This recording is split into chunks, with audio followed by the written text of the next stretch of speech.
¿Qué tal? Buenas tardes, muy buenas tardes. Bienvenidos a una emisión más de Analistas de la Noticia, una nueva conciencia a través de ICN. También síganos, denle compartir, denle me gusta, los comentarios constructivos siempre bienvenidos. Y hoy comenzamos lo lindo, los lunes. Belleza comenzar los lunes. Igual que los viernes también. Pues los viernes para continuar un poco tal vez no tan intenso, aunque a veces hay fines de semana intensos como esos políticos. Aquí ya se abrió la pesa. Hoy lo que ha prevalecido son tomas de carreteras, toma en la Panamericana, toma en Copán Ruinas, en el Parque Arqueológico, toma allá por inmediaciones del puerto de Enecán. Eso de las tomas realmente deja una gran pérdida al sector productivo y le hace daño al país. O sea, pero ¿por qué se realizan ese tipo de tomas? A veces porque no escuchan también las autoridades. Se pueden evitar esas tomas, pero hay que sentarse a dialogar, hay que sentarse a conversar con la gente. Pues la gente se queda hastiada y mira que no hay manera de que se les escuche. Entonces recurren a una toma, que no es la mejor manera, pero tampoco les escuchan. Y como no les escuchan, entonces afectan el sector productivo del país, porque en realidad que sí afectan el sector productivo del país, igual que las tomas de tierras. La invasión de tierras también afecta a los sectores productivos, porque tiene que haber un respeto a la propiedad privada, pues es decir, si hay algo que está produciendo y hay gente que se aprovecha y se va a meter exactamente donde está produciendo. No le gusta, no es que vamos a invadir y vamos a empezar a cultivar porque esta tierra está ociosa. No, se meten en los lugares donde realmente hay producción. Bien, esta tarde hemos invitado para varios temas de interés nacional y que ya lo teníamos fuera de combate porque por cuestiones ahí de salud, pero ya lo hemos recuperado completamente al doctor Ken en Madrid. Buenas tardes, doctor. Bienvenido.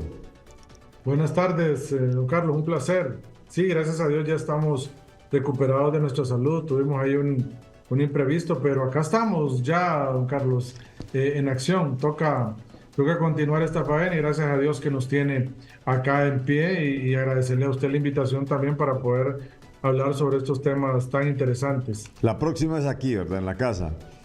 Por supuesto. Bueno, bien, aunque ya conoce el camino, no se pierde. Esas cuestiones digitales pierden a la gente, pero usted ya lo conoce perfectamente.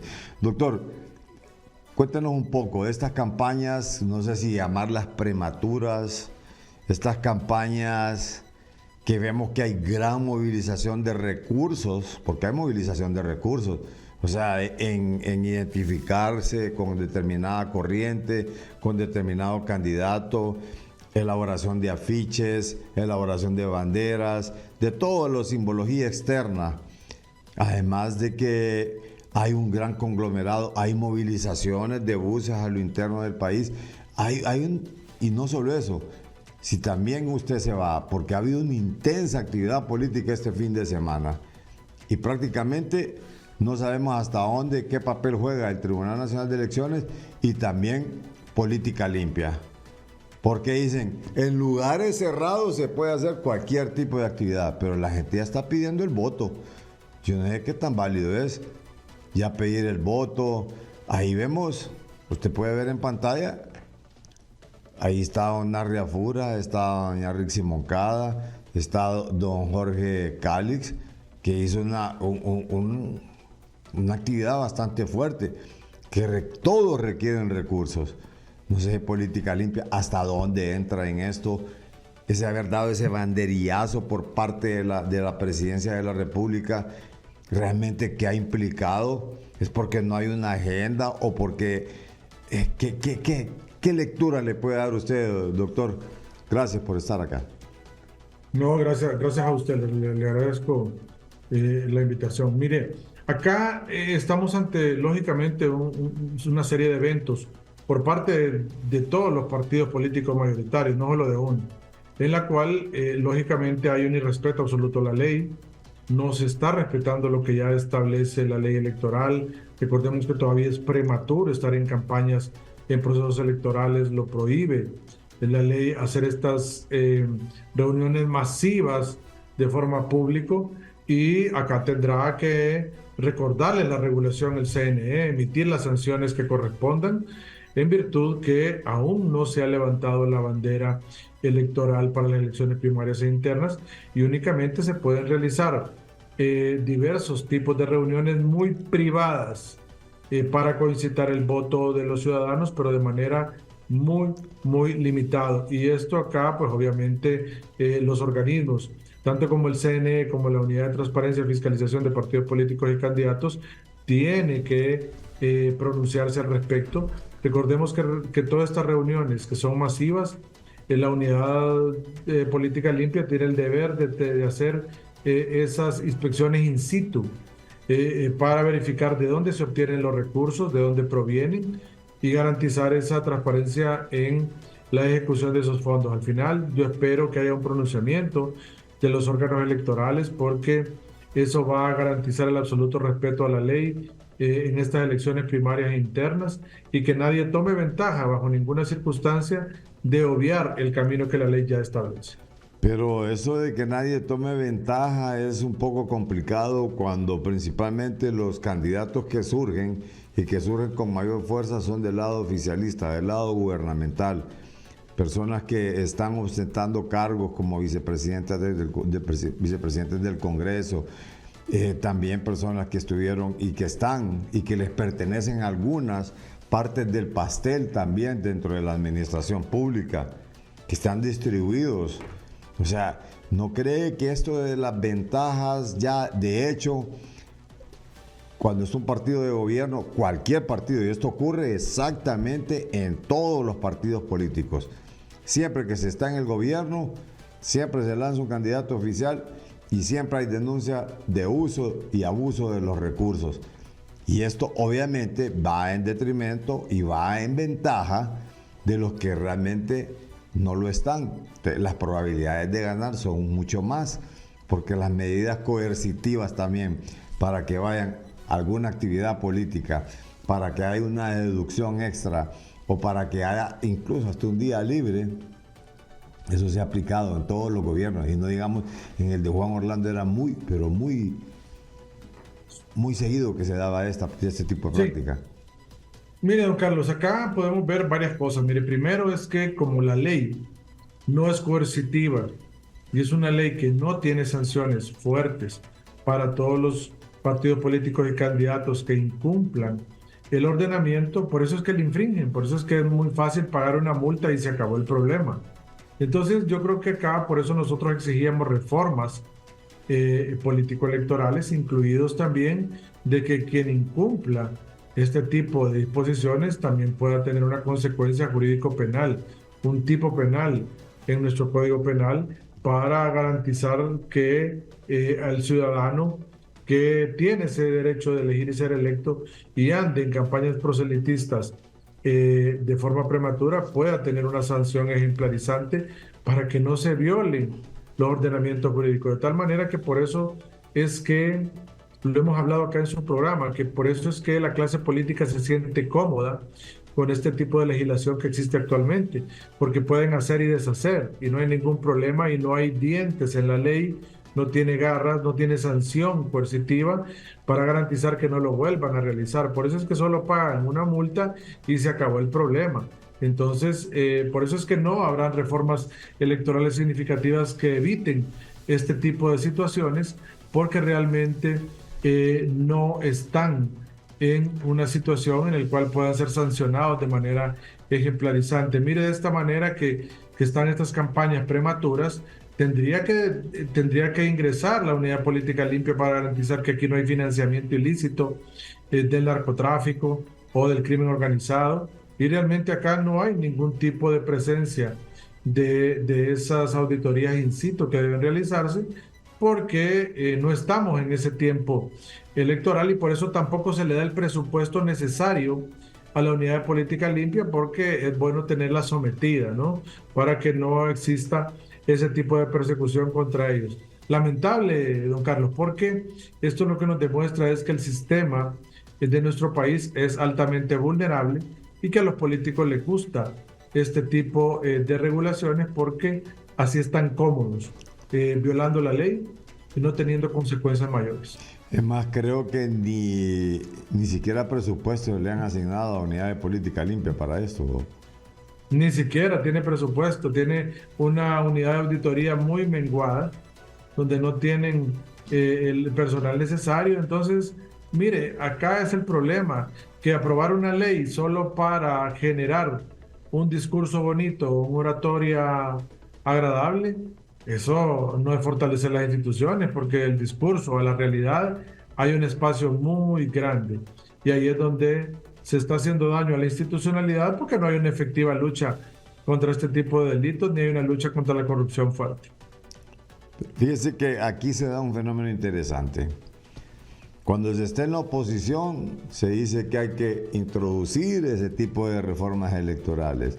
Pero ya una vez que se llega al poder, ese momento, y llegó la oposición al poder, olvídese que van a volver a hablar de reformas electorales.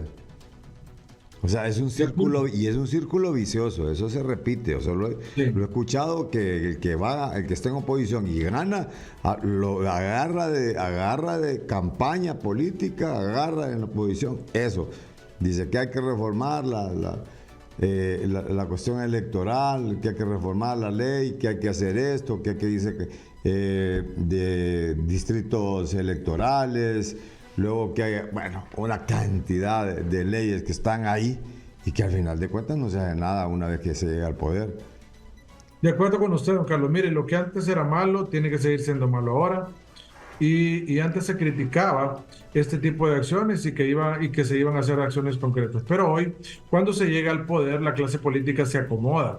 Obviamente les gusta esas reglas, porque esas reglas les permiten seguir en ese status quo en que han estado durante mucho tiempo. Mucha de la clase política que hoy existe y que ya están pensando en la renovación de sus curules en el Congreso Nacional o poder aspirar a la presidencia de la República es la misma clase política de siempre. Libre no nació hoy, ya nació hace una década, más de una década atrás.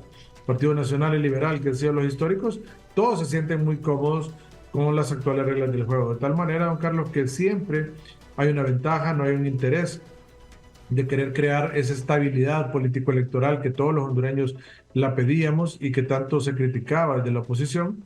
Y ahora, pues obviamente es que mejor hagámonos los locos o todos estamos de acuerdo. Bueno, ya se terminó la sequía que había en el Congreso Nacional para producción legislativa, ahora ya están de acuerdo el tripartidismo y seguramente habrán pactado seguir cómodos, no haber reformas, y eso es lo que uno ve como lamentable, y que el pueblo hondureño ya no es el mismo. Quizás las próximas elecciones 2025 y primarias internas y generales marquen un cambio en el elector y seguramente los partidos tradicionales lleven una gran sorpresa. Ahora bien, ¿solo a Unidad de Política Limpia le compete hacer esto, doctor, o hay otros entes que pudiesen contribuir a hacer este tipo de investigaciones? Mire, tendrá que activar la Fiscalía de Delitos Electorales del Ministerio Público, que solo la activa en momentos de campaña electoral, pero como ahorita se está infringiendo la ley, tendrá que activar la Fiscalía de Delitos Electorales para garantizar que no se esté cometiendo ningún tipo penal relacionado con la campaña política y con los tipos que están regulados en el código. Deberá activarla porque deberá investigar para garantizar que se está cometiendo o no delito. También la Unidad Política Limpia tendrá que pronunciarse al respecto porque recuerde que ellos tienen que verificar que todas las actividades que se realizan tienen que tener esa auditoría in situ para garantizar que ahí no hay dineros ilícitos inmersos en ella. Pero también el Consejo Nacional Electoral tendrá que emitir un pronunciamiento donde traiga al sistema político electoral primario interno de los partidos políticos, haya un llamado de atención al cumplimiento efectivo de la ley, de tal forma que tendrán que activarse todos los mecanismos del Estado don Carlos, para garantizar de que no se siga violentando la ley, y el Ministerio Público tiene el deber objetivo de hacerlo, imparcial y transparente, al igual que las otras instituciones político-electorales. Sí. Bien, al retorno dialogamos un poco sobre, todavía están empantanadas esas actividades en la sala de lo constitucional. Ha dicho la exrectora de la Universidad Nacional Autónoma de Honduras que se plantean varias hipótesis en relación a esto. Uno es reformas constitucionales para continuar en el poder o querer meter a alguien de candidato afín al partido de gobierno. Lo otro es la extradición, que es uno de los más fuertes, pero que eso sería muy delicado, pero que definitivamente ahí está el estira y encoge y está de manifiesto todo el interés político que hay por controlar la sala de lo constitucional. Al retorno.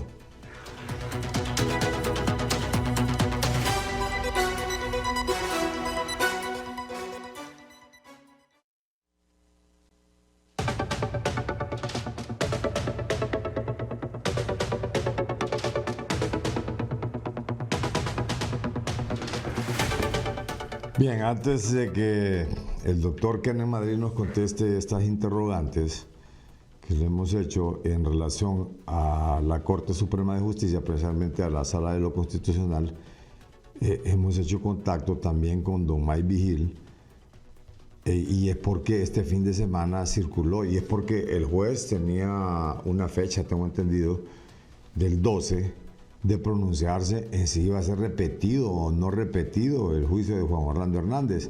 Trascendió información en el cual era en relación a esto del juicio, pero no era una respuesta del juez Kevin Castell. Hay cosas que ustedes lo han dicho aquí y que probablemente a esta hora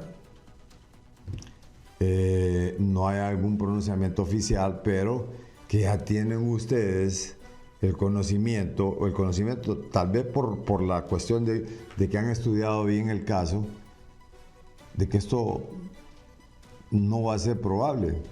Vamos a darle la palabra a don Mike Vigil, ex jefe de operaciones de la DEA, en relación a esto. Don Mike, realmente tenía esta fecha del 12 el juez Kevin Castell, pero no hubo un pronunciamiento específico sobre esto. Probablemente alguna actividad lo ha de haber atrasado. Buenas tardes. Buenas tardes, Carlos. Doctor Madrid, saludos. Se trata de esto, Carlos, que yo creo que el juez Castell, como es una persona que es supremamente ocupada, entonces yo creo que tuvo algo, pero yo creo que va a decidir esta moción de parte de la defensa de Juan Orlando Hernández hoy en este día, el lunes. Pero se trata de esto, que esa moción de parte de los defensores no tiene valor, Carlos. Simplemente porque ellos están diciendo que quieren otro juicio, porque la avioneta que estaba transportando a Juan Orlando Hernández cuando fue extraditado aterrizó en Miami y que hicieron un error porque el juicio tenía que ser en Miami, el primer punto de entrada a este país. Pero no es cierto. Lo que están hablando ellos se trata de esta ley 959. Y la ley 959 dice que, por ejemplo, si hay un buque, por ejemplo, pesquero, que se encuentra en alta mar por la guardacosta y los tripulantes no tienen acusaciones formales en este país, entonces sí es necesario que vayan a ser juzgados en donde entran, por ejemplo, si es en el puerto de San Diego, lo que sea. Pero en este caso, y eso es porque ellos no tienen acusaciones aquí en los Estados Unidos, pero es al contrario de Juan Orlando Hernández, porque la conspiración de Juan Orlando estaba centrada en Nueva York. Él fue acusado formalmente en Nueva York. El hermano Tony Hernández fue juzgado en Nueva York. Giovanni Fuentes fue juzgado en Nueva York. Y luego también Mauricio Hernández, el Tigre Bonilla, también llegaron a Nueva York, que ellos se hallaron culpables, pero no tiene validez y no va a seguir, y te garantizo 100% que el juez Castel va a negar esa moción de la defensa. Sí, doctor Madrid, ¿cuál es su expertise? ¿Qué es lo que piensa sobre esto? Sí, don Carlos, mire, ahí coincidimos con don Mike, a quien lo saludo este día. Y mire, ahí coincidimos. Esos son argumentos desesperados de la defensa, en el cual lógicamente lo están haciendo como para tratar de agotar un poco lo que tienen disponible, pero eso obviamente está totalmente fuera de todo contexto, ¿verdad? Fuera de todo, de todo argumento que le permite en el sistema norteamericano poder repetir un juicio. Ya se establece taxativamente las razones por las cuales se puede repetir un juicio, y en ninguno de ellos está establecido los argumentos que están manifestando. Mire, si solo basta hacer un ejercicio y verificar incluso lo que ya sabemos, de conformidad a lo que hablan sentencias que todos estudiamos, donde se habla de la regla de exclusión, como aquellas sentencias históricas como Wicks versus Estados Unidos del año 1914, y otra sentencia muy buena también del caso Silverstone Lumber Company contra Estados Unidos de 1920. Una habla de las reglas de exclusión y otro de la teoría del árbol envenenado. Y hay muchas más sentencias sobre eso. ¿Qué pasa? Usted hace una supresión hipotética y dice, vamos a ver si esta declaración de la testigo, que ellos están manifestando que no emitió una declaración verdadera, ¿qué tanta incidencia tiene en el juicio o no? Hace la supresión hipotética, la quita de ahí y no incide en nada. Siempre va a tener el mismo resultado. Entonces, eso que están alegando ellos es totalmente fuera de toda aseveración jurídica y legal en el ámbito del derecho estadounidense. Está fuera de todo contexto. Eso lo están haciendo para agotar un procedimiento de ellos, o para, no sé cuál será la finalidad, pero eso no tiene ningún sentido. Y ya el otro criterio, don Mike, él lo ha expresado, que obviamente tampoco tiene ningún asidero jurídico. El tema de que están diciendo que porque la avioneta paró en Fort Lauderdale, el juicio debía haberse en Miami. Jamás. Ya las reglas de los juicios federales ya establecen que donde es radicada la acusación, ahí es donde va a desarrollarse el juicio. De tal manera, don Carlos, que este tipo de acciones únicamente están agotando acciones para ellos, pero eso no tiene ningún fundamento ni asidero legal. Sí, y tampoco la apelación va a tener un resultado satisfactorio.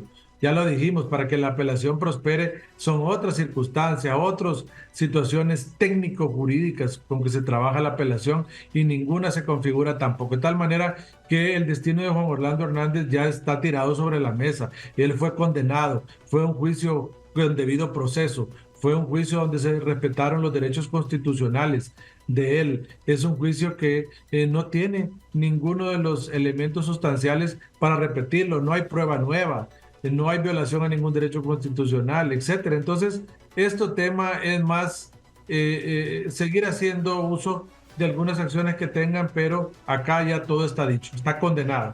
Únicamente estamos esperando el 26 de junio para conocer su condena, en qué consiste, y lo cual ya lo hemos conversado en algunas ocasiones, que es lo que esperamos de la misma.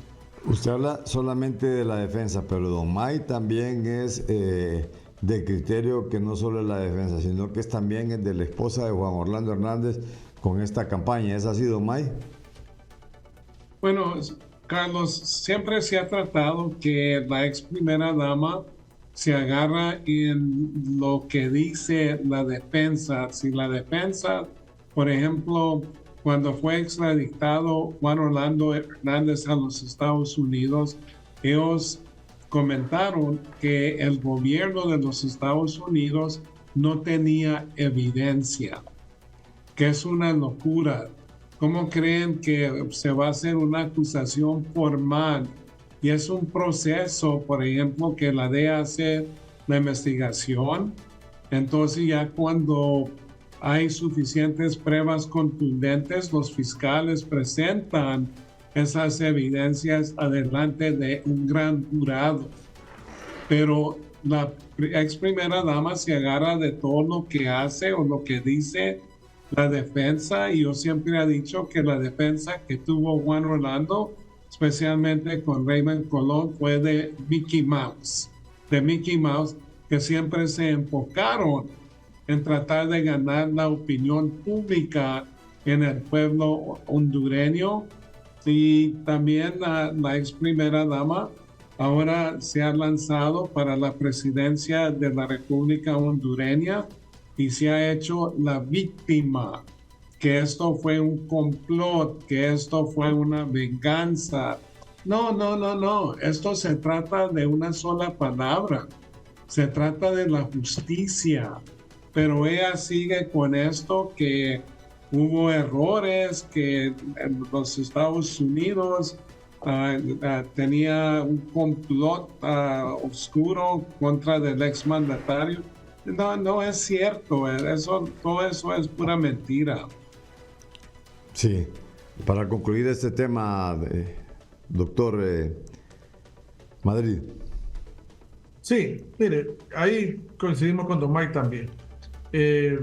La primera dama puede decir todo lo que guste, puede manifestar todo lo que quiera, o decir que es injusticia y que eso es procedente, pero al final la opinión pública no es quien condenó al expresidente Hernández, lo condenó un jurado con todas las características esenciales para poder hacerlo. Declararon su culpabilidad y el juicio respetó todo el debido proceso, que Estados Unidos lo protege muy bien. El juicio respetó todos esos derechos ciudadanos de tal manera que la primera dama puede hacer o decir lo que guste, que nada va a cambiar ya lo que la justicia determinó. Así que esto está dado, don Carlos, esto está ya tiene su condena el expresidente, nada va a cambiar y creo que hay que ir más bien haciendo el llamado de atención de que vaya aceptando la primera dama esta ya consecuencia que se dio. Y bueno, ella está trabajando en su precandidatura presidencial. Bueno, le deseamos suerte, ¿verdad? Pero eso ya son otras cosas. ¿Y usted cree que eso le sirva para su campaña política, esto de... Bueno, para eso sí. Sí, para eso le puede servir, lógicamente. Para eso sí, tratar de victimizarse para concitar algún nivel de voto entre los ciudadanos. Sí, y ahorita, bueno, a nivel interno, entre los partidarios del Partido Nacional, claro, eso le beneficia porque ella está haciendo el papel de víctima para llevar una campaña de manera que pueda recibir votos. Pero eso se queda hasta ahí, no tiene ninguna incidencia en lo que ya sucedió en la Corte del Distrito Sur de Nueva York. Y a nivel de lo interno, cree que hay una estructura de Juan Orlandismo que la pudiese seguir a ella, y principalmente con esta bandera. Bueno, mire, eso no es de descartarlo, don Carlos. Yo lo he manifestado en otras ocasiones, quizá aquí hablando con usted también, en el sentido que las bases del Partido Nacional son bases del Juan Orlandismo, sin lugar a dudas. El detalle es que, recuerde que para que las bases puedan continuar activas y siendo fieles a su antiguo líder, se necesita capacidad económica para hacerlo. Ya no están en el poder, ya seguramente el dinero no fluye de la manera en que fluía antes, y aquí es donde los organismos controladores e investigadores del Estado tienen que activarse para garantizar que la ex primera dama no está utilizando capitales ilícitos en su campaña y que esto no sea una forma de aferrarse al poder, en virtud de las consecuencias que tuvieron de este juicio en Nueva York. Don May, finalizando el tema, 100% que ese juicio no se repite. Perdón, Carlos, no te escuché muy bien. 100% que el juicio no se repite a su criterio. Sí, mira, yo siempre, yo creo que ha estado 100% en lo que ha dicho, que iba a ser acusado formalmente el exmandatario, que iba a ser extraditado, que la defensa era de Mickey Mouse, que se estaban enfocando en tratar de engañar al pueblo hondureño, que iba a ser condenado en los 3 cargos contra de él. Y mucha gente, por ejemplo, yo recibía muchas llamadas de periodistas de Honduras que decían, mira, pues no ha habido videos, no ha habido grabaciones, todo eso, pero aquí en los Estados Unidos el sistema jurídico es muy diferente. Aquí se puede condenar una persona simplemente con testigos, así como sucedió con Genaro García Luna, como sucedió con Chapo Guzmán y con muchos otros capos de la droga o el crimen organizado. Entonces, yo digo que ahora que fue condenado, como lo dije, ahora yo creo que le van a dictar una cadena perpetua simplemente porque eso es lo que le hicieron a su hermano Tony Hernández. Y el juez Castel es el juez que estaba encargado del juicio de Tony Hernández, y él sabe perfectamente bien que Tony Hernández no era el líder, en la persona que manejaba esta conspiración. Esta conspiración era manejada por Juan Orlando Hernández, y en las cortes aquí lo toman en una manera súper negativo si una persona de poder, especialmente un mandatario, se metió al narcotráfico o al crimen organizado.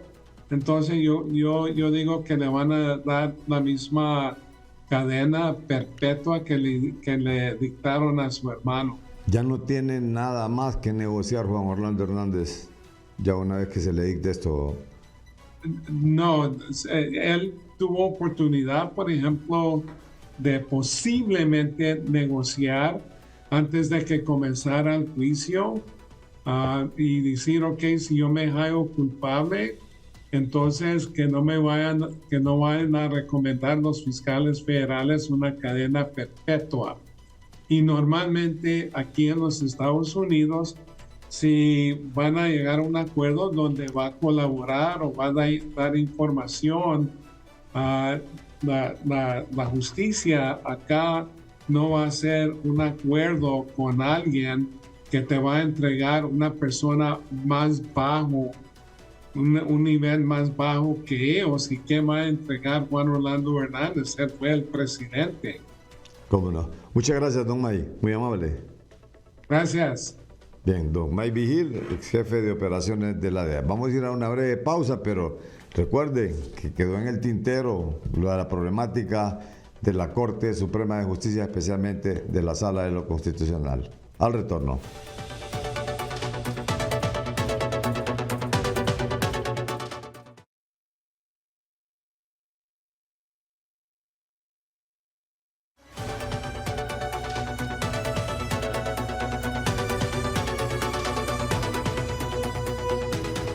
Bien, retomamos el tema precisamente de la problemática que hay en la Corte Suprema de Justicia. ¿Y qué escucharon ustedes? ¿Vieron brevemente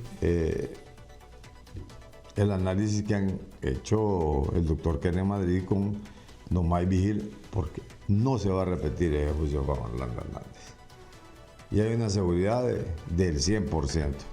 Pero bien, vamos un poco a lo doméstico, que también tiene que ver mucho con eso que está sucediendo con el juicio de Juan Orlando Hernández.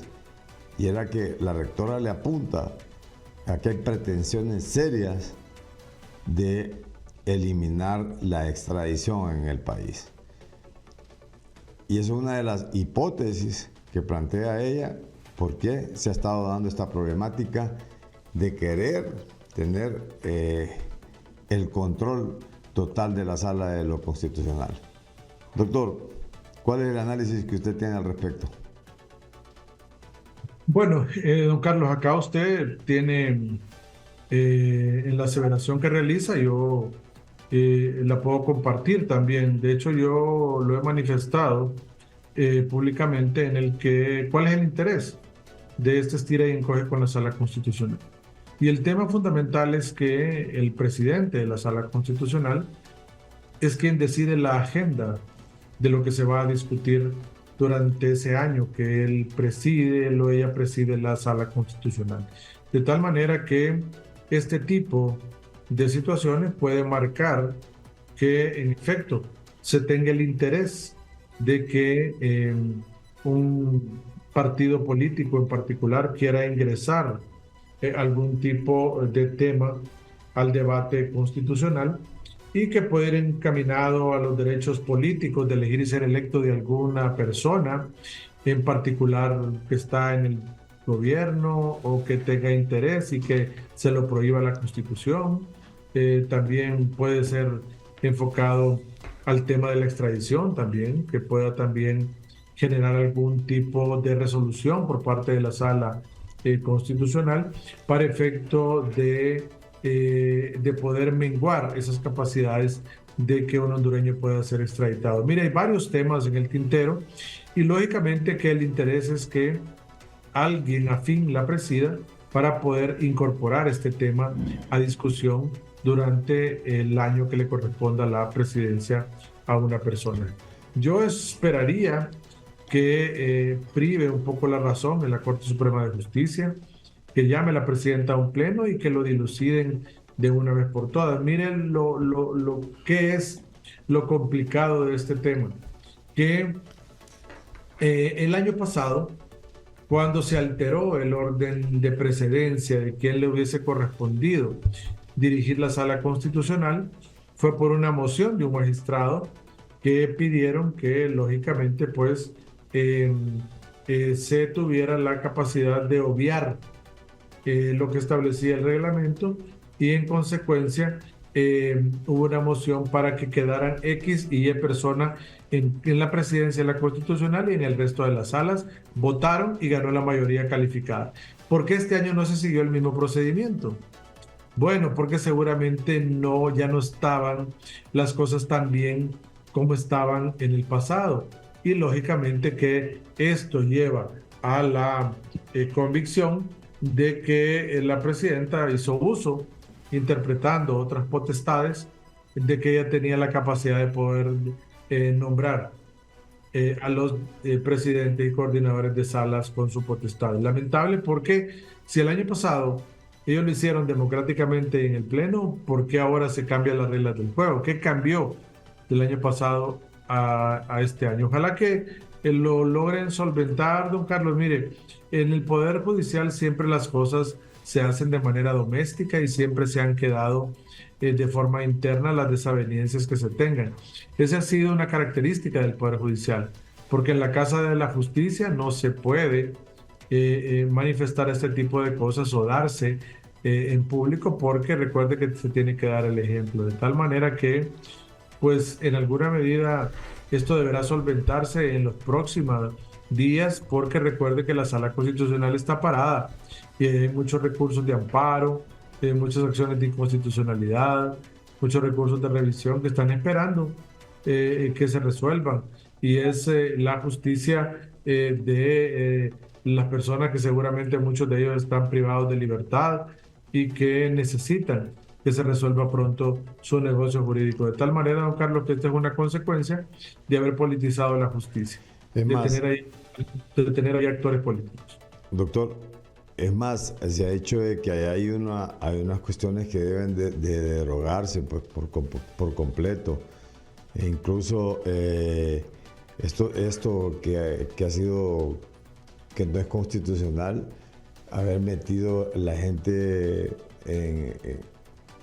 que fueran amnistiados políticos y que no, pues, sino que eran delitos comunes y que esto también ha tenido trabas para una llegada de la Sisi y que ya definitivamente como que eso se va a quedar como algo utópico, como que fue un sueño realmente en el que todos nos vamos a quedar esperando y que probablemente se retome como bandera dentro del mismo partido o dentro de otros candidatos de otros partidos políticos, esa bandera de la llegada o de la no llegada de la Sisi a nuestro país. ¿Qué piensas sobre esto? De acuerdo, don Carlos. Mire, acá el problema es que este tema se ha manejado y ha estado en el ambiente durante mucho tiempo. Mire, yo no dudo que la presidenta Castro tenga buenas intenciones de traer la Sisi al país, pero el problema es que las acciones del Ejecutivo no se ven coordinadas con las acciones del Legislativo. El Legislativo no tiene ningún interés en llevar adelante este tema. Naciones Unidas se los dijo en una nota de prensa el año pasado, donde les manifestó taxativamente que hacía falta una serie de acciones como terminar de derogar los pactos de impunidad, aprobar la ley de declaración eficaz, hacer reformas en el Código Penal, etcétera. Y nada de eso ha pasado. Entonces, Naciones Unidas no va a instalar un mecanismo de lucha contra la corrupción e impunidad en el país si no existen los presupuestos necesarios para llevar adelante el mismo y tener una persecución penal efectiva, eficiente, imparcial. No se va a arriesgar. Entonces, por una parte, dice el Ejecutivo que ha hecho todo lo que les ha pedido, pero por la otra parte, Naciones Unidas ha pedido que el Congreso Nacional realice este tipo de acciones y no se han materializado.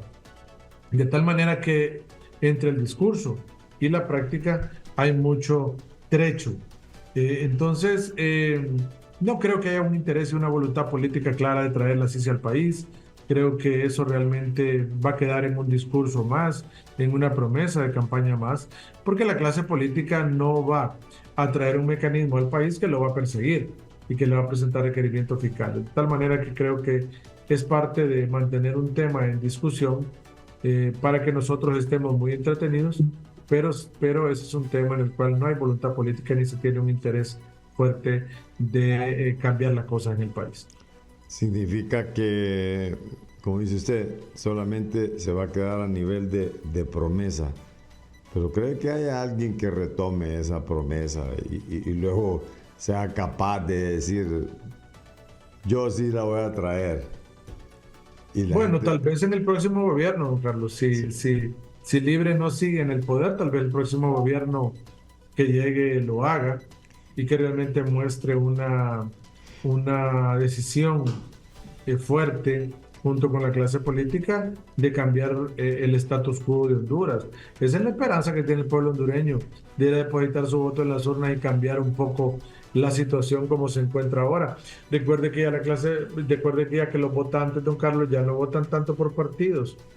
Mire que vimos el cambio cuando se eligió a la presidenta Castro, porque la consigna era que el expresidente Hernández saliera del poder y que no estuviera ligada. El fuerajo pegó mucho. Y ese 1.700.000 personas que votaron por la presidenta Castro, azules, rojos, verdes, amarillos, negros, de todos los colores.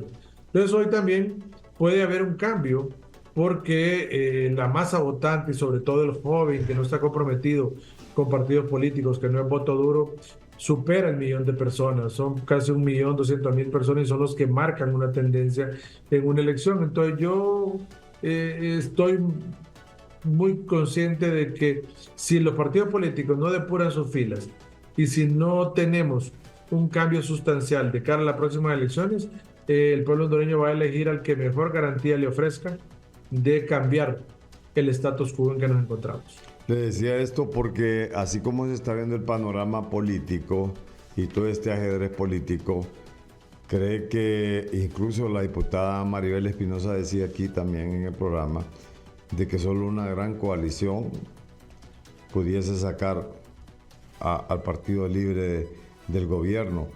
O sea, pero ¿realmente cree que están las condiciones para armar una gran coalición? ¿O cree que realmente el Partido de Libertad y Refundación tiene todas las condiciones como para repetir un próximo gobierno, doctor? Bueno, mire, don Carlos, dicen que en política nada está escrito, ¿verdad? Y todo puede Sí. suceder. Pero en algo que sí, después de hacer uno los análisis, ver cómo se están comportando algunas encuestas de opinión independientes, uno puede analizar, don Carlos, que eh, más del 61%, ronda entre el 58 y el 61% de personas no saben por quién votar en las próximas elecciones. Entonces, cuando eso pasa, usted le demuestra que el 40% es lo único que está distribuido en el voto duro de los tres partidos políticos tradicionales.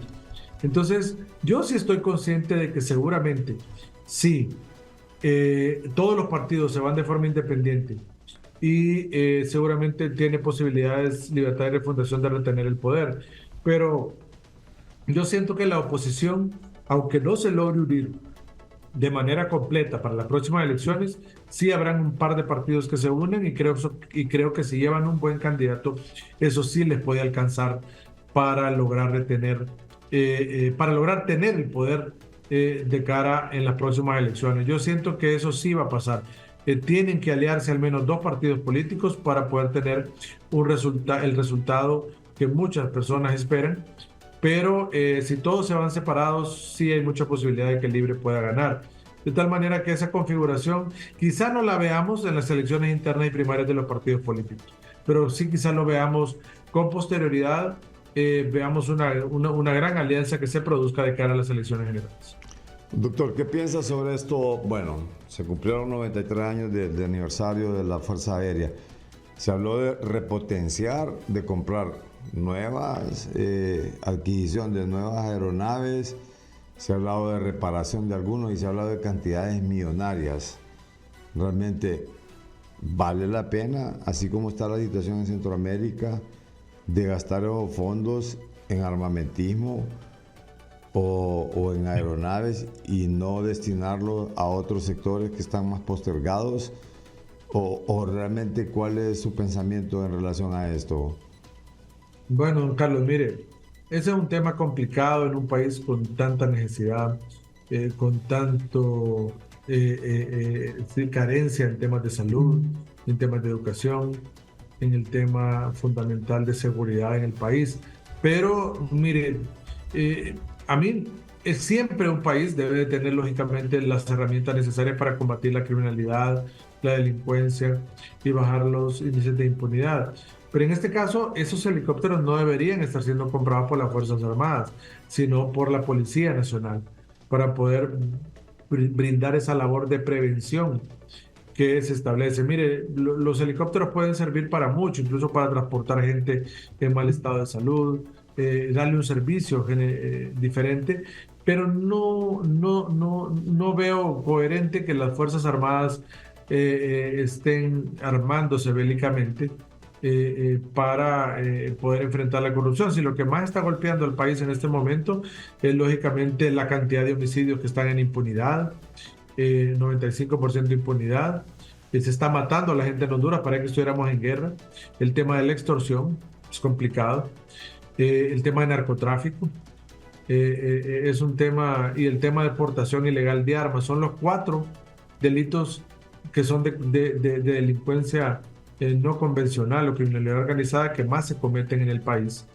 Y es lamentable, digamos, que no tengamos una estrategia conjunta. El tema de solo comprar equipo para las Fuerzas Armadas, no sé si alcance, porque es la Policía Nacional la que debe ser preventiva y las Fuerzas Armadas tienen esa rama de policía militar nada más. Pero hay mucha carencia, ese es el detalle. Don Carlos, estuviéramos en bonanza, con un sistema de salud excelente, con un sistema de educación imparcial, que recibe educación todos los niños de Honduras, que no queda nadie por fuera, inclusivo, no habría ningún problema. Creo que nadie cuestionaría que estuviéramos a la vanguardia en esos temas, pero un país con tanta carencia, creo que se pone en riesgo eso y no hay como una equidad. Mientras hay una gran cantidad de dinero que se distribuye en la Secretaría de Defensa y luego versus lo que se le da al Poder Judicial y al Ministerio Público de sus presupuestos, entonces tampoco hay una lucha equitativa contra la criminalidad, contra la delincuencia. No es acorde. debería de ser algo que vaya de manera equitativa, en el que tiene mucho presupuesto el Poder Judicial, el Ministerio Público para luchar, y también lo tiene Defensa, pero solo dárselos a Defensa no es algo que es lógico. Todo debe obedecer a una estrategia integral, a una estrategia que tenga resultados con objetivos comunes para todas las instituciones que luchan contra estos flagelos, pero no solo de una manera con una visión muy parcial, con una visión muy limitada. Entonces creo que el problema es que no hay una estrategia integral. Por eso es que nosotros cuestionamos ese tipo de cosas. Ahora bien, se ha hablado mucho de estar prorrogando estos estados de excepción, y también ha habido muchas quejas de violaciones. Es más, se miraba ahí en el marco de los estados de excepción, que se han sido detenidos policías por haber puesto pruebas que no eran falsas, pues, o sea, pruebas que no eran para inculpar a alguien, y luego se han desaparecido una cantidad de millones en un operativo también. O sea, parece que la policía también tiene todas sus manzanas podridas ahí, como le llamaron en algún momento, y que hizo muy trillada también la frase, ¿no? Sí, don Carlos, en efecto. Mire, ese tema del estado de excepción y que hay restricción de derechos constitucionales no debe ser un fin en sí mismo. Aquí pareciera que solo por colocar el estado de excepción ya van a dejar de haber delitos en el país, y eso no es así. Debe ser en el marco de una estrategia integral y correcta. Hay muchas denuncias de violación a derechos fundamentales por la existencia del estado de excepción o suspensión de derechos, y ya vimos que hay infiltración en la Policía Nacional, cómo hay suplantación de evidencia, que siguen las manzanas podridas en la Policía Nacional. Entonces, realmente el estado de excepción no debe ser un fin en sí mismo. A mí me parece que ya eso no funciona.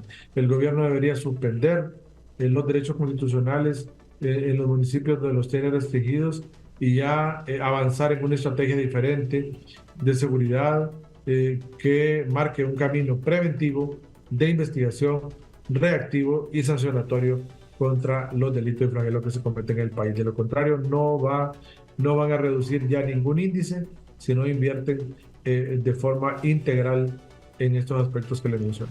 ¿Usted cree que la inversión que se ha hecho versus resultados ha sido lo mejor, doctor?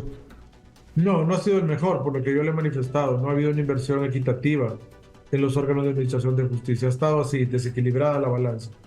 De esa manera no funciona y nunca va a traer los resultados que nosotros deseamos. Por eso es que está estancada la lucha contra la extorsión, está estancada la lucha contra el narcotráfico, sobre todo en el microtráfico que se está dando en las principales ciudades del país, porque no es una estrategia integral, y lo hemos repetido en muchas ocasiones. Mientras no trabajen de manera integral todos los sectores que trabajan en los temas de prevención, investigación, reacción y sanción, no van a haber resultados diferentes. Fíjense que me hablaba un amigo que vive ahí por el sector del reparto, que no está dentro del listado de los barrios los cuales se ha dicho que están en estado de excepción, que llega la policía y violenta los derechos. Es más, abre puertas a la fuerza, y ahí cometen una serie de delitos que no están dentro del estado de excepción, y de abusos principalmente. Eso es bien difícil controlar esto, doctor, porque como la gente sencillamente desconoce cuál es su barrio, cuál es su colonia que está en estado de excepción. O sea, es bien complejo, ¿no? Esto. Totalmente de acuerdo, don Carlos. El problema es que, mire, cuando ustedes dicen que en el arca abierta hasta el justo peca, y ese es el detalle, que como ha estado durante tanto tiempo este estado de suspensión de derechos constitucionales, y que prácticamente los límites en donde termina una colonia y otra no han sido tan respetados por parte de los organismos de investigación y de reacción del Estado. Entonces eso trae como consecuencia violación de derechos fundamentales para el resto de la población. Entonces ojalá que comprendan, don Carlos, que esa no es la estrategia correcta, que debemos de partir hacia otro trabajo, citar a otros sectores del país, que trabajan estos temas y que estén efectivamente comprometidos con la lucha de estos flagelos, involucrar a la comunidad, mire, la comunidad a veces tiene mucha más información que los propios investigadores. La comunidad ayuda mucho en estos temas. Como yo le decía, debe de abordarse desde otra estrategia, desde otro punto de vista un poco más holístico, integral, que en este momento no se está haciendo y que no está trayendo todos los resultados que todo el pueblo hondureño requiere. Doctor, para finalizar, ¿qué piensa sobre la política exterior de este gobierno, principalmente de la presidenta Castro? Bueno, don Carlos, mire, quien define la política exterior del Estado es la Presidencia de la República. Y quizá hemos visto algunas cosas, algunos estires y encoges con algunos embajadores y con los representantes de otros países, sobre todo en algunos espacios o foros regionales también. Y mire, yo creo que al final quizá debe ser el momento en que la presidenta Castro se siente con su equipo que trabaja el tema de relaciones internacionales con política exterior, la Cancillería, para ser muy puntual, y deben de redireccionar la política exterior de Honduras. Creo que no se puede estar bien con Dios y el diablo. Al final creo que estamos en un momento donde ya se tiene que tomar partido. Se tiene obviamente que definir cuál es el camino en el cual Honduras está apoyando de manera histórica, y también por las relaciones de cooperación internacional que se tienen con diversos países que han estado presentes aquí en Honduras de manera constante con esa cooperación en programas de desarrollo. Al final creo que ya no vale la pena tener una política de Estado en el cual no tengamos definido el apoyo a los países históricamente que han trabajado con nosotros en esos diversos temas que le menciono, y ya no se puede estar jugando en ese tono de que aquí o allá. Claro, nosotros siempre debemos de respetar el tema de condenar las agresiones contra la vida, contra la integridad corporal de las personas en todo el mundo, pero se debe tomar un partido. Ya no vale el querer estar bien con uno y con otro actor que estén en controversia. Este tema del Medio Oriente ha avivado un poco ahora los temas de estiras y encoges, sobre todo con el embajador de Israel acreditado en Honduras, y creo que eso no debe darse. No habla muy bien que a través de las redes sociales el gobierno esté en esos estiras y encoges con un funcionario diplomático acreditado en el país. Creo que se debe mejorar, creo que se deben de tener posturas más concretas, y de esa manera la presidenta Castro va a irradiar obviamente una mejor postura y un mejor sentir y pensar de todos los hondureños. Bueno, antes habían cruces de notas diplomáticas y no trascendían, doctor. O sea, había mucha discreción en cuanto a llamados o no estar de acuerdo con posiciones de algún embajador, y tal vez se buscaba el mecanismo de cómo hacerle llegar una nota, pero ahora todo se hace a través de redes sociales. Es más, no sé qué piensa sobre el papel que ha jugado la presidenta en lo del CELAC, precisamente a través de esto, de las redes sociales.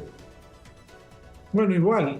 Yo creo que ahí, don Carlos, creo que hay una visión igual, por eso lo manifesté al inicio. Creo que ha sido un poco más dejarse llevar por el sentir y pensar quizá personal o quizá de su grupo de trabajo.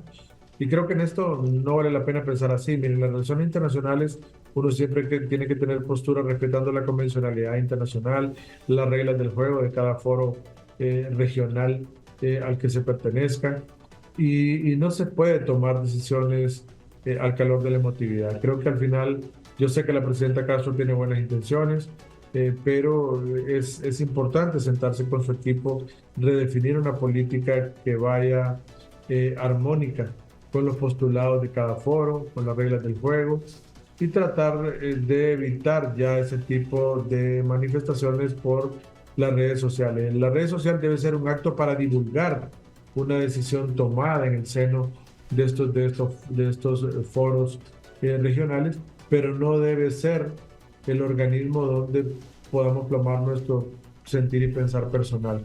Creo que al final, creo que algunos ajustes son necesarios, y creo que haciendo esos ajustes, pues creo que la presidenta Castro no tendrá problema en esa relación internacional.